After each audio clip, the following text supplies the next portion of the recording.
Okay, so ito yung indicators that really matter.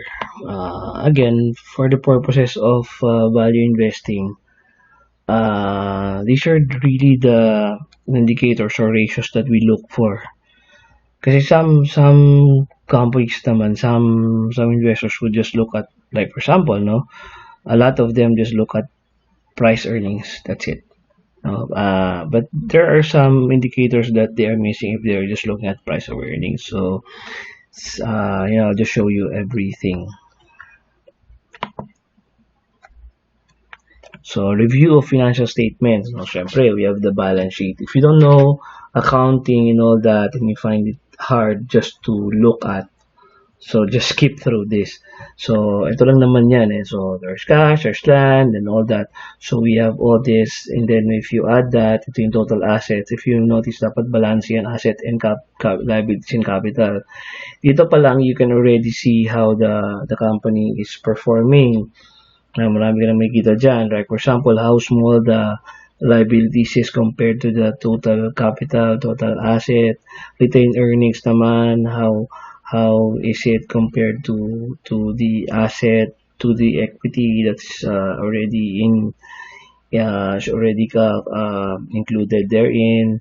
Tapos look at the cash. Is it small or is it huge compared to the asset? How about land?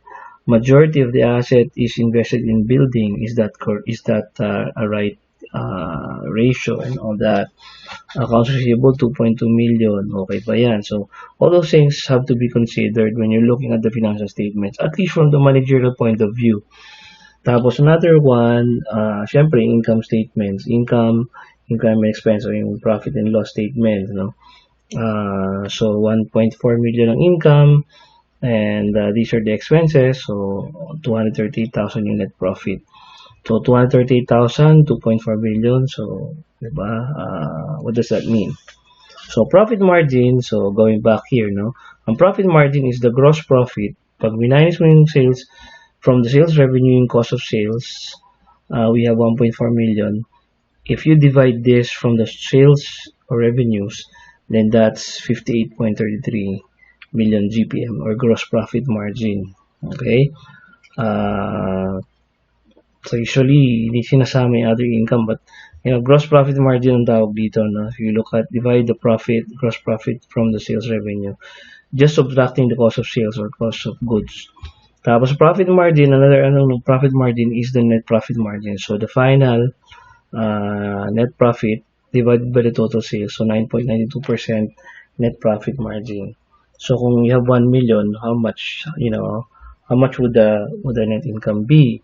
So if you want to target a certain amount, magkano dapat ang sales? Is that something doable? So those are the things that are associated with net profit margin. So return on asset is usually you look at return on asset to find out how efficient is the company from utilizing its asset, no?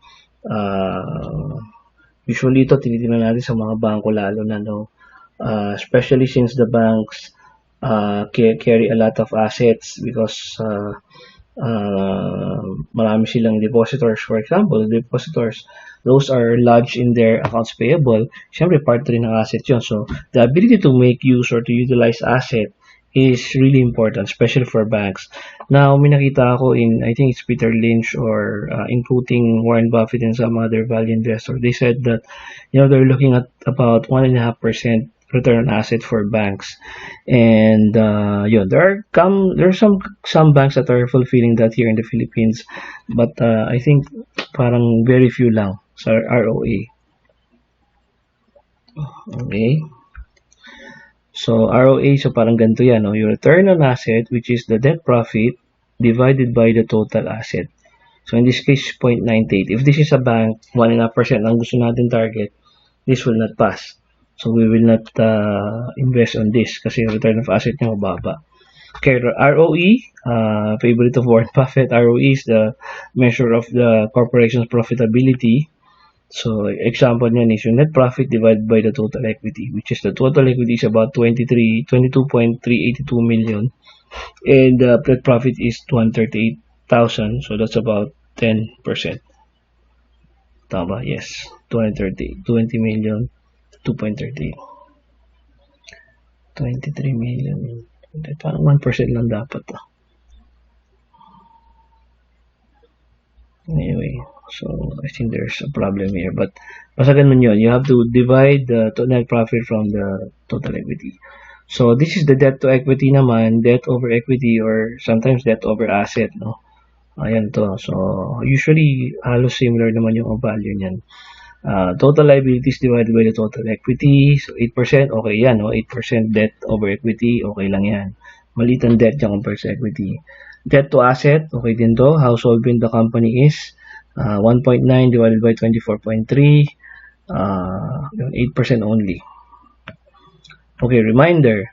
In profit margins, the higher the margins, the better. In profitability, of course, the higher the percentage, the better. In solvency, the lower the debt to asset, the better. So, we're looking at less than 50%. So, in our case, the example dito, okay tayo dito.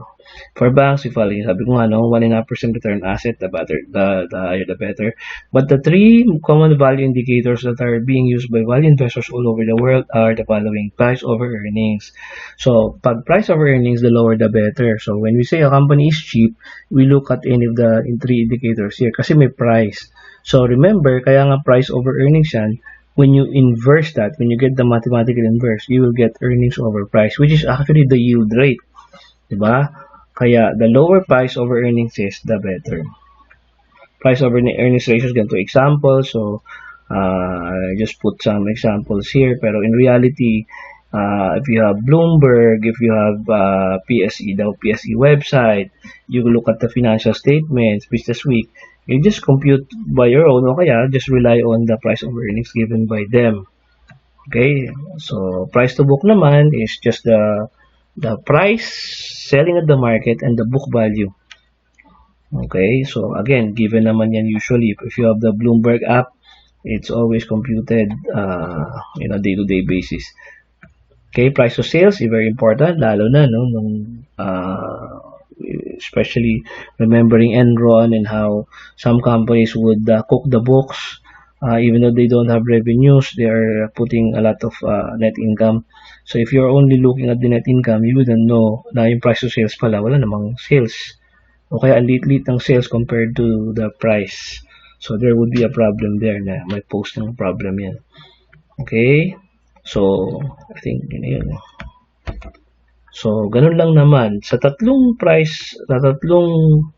na sabi natin, o sa ating nasabi dyan, sa ating in those things that we showed, price earnings, price book, price sales, I would say, from the three common value indicators that I use, so usually, one of my favorite is price earnings. Syempre, yun ang number one, price earnings. But you also look at price to book, especially if you want to look at the companies that are on a fire sale, so to speak. Mga tinatawag ko na screaming buy.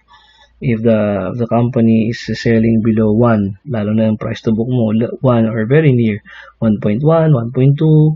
I remember when I bought Mega World, it was trading at 0.56 or 0.55 na price to book. So you know that it's screaming buy. You have the income. It is trading below even the book value. So that's already an indicator that you should buy those companies. Ano pa, ang price to sales, just a check whether backed up by sales ang kanyang income. If not, there would be a problem with that kind of company. So yun. So priority ko talaga dito is price earnings followed by price to book. Price to sales is parang pang check lang. On the other side naman, importante ang price, ang debt to equity for me is very important. When I did the an analysis, multiple correlation analysis of the 1990 stocks, usually ang mga stocks na tumaas ng value are the companies without too much debt. Yung lightweight in terms of debt. They're the ones that really increase in their value. Kaya nga, the greatest predictor during that time is debt to equity. Kaya important in debt to equity for me, I look at companies with less than 50% debt over equity or debt over asset. For me, that's important. Thank you.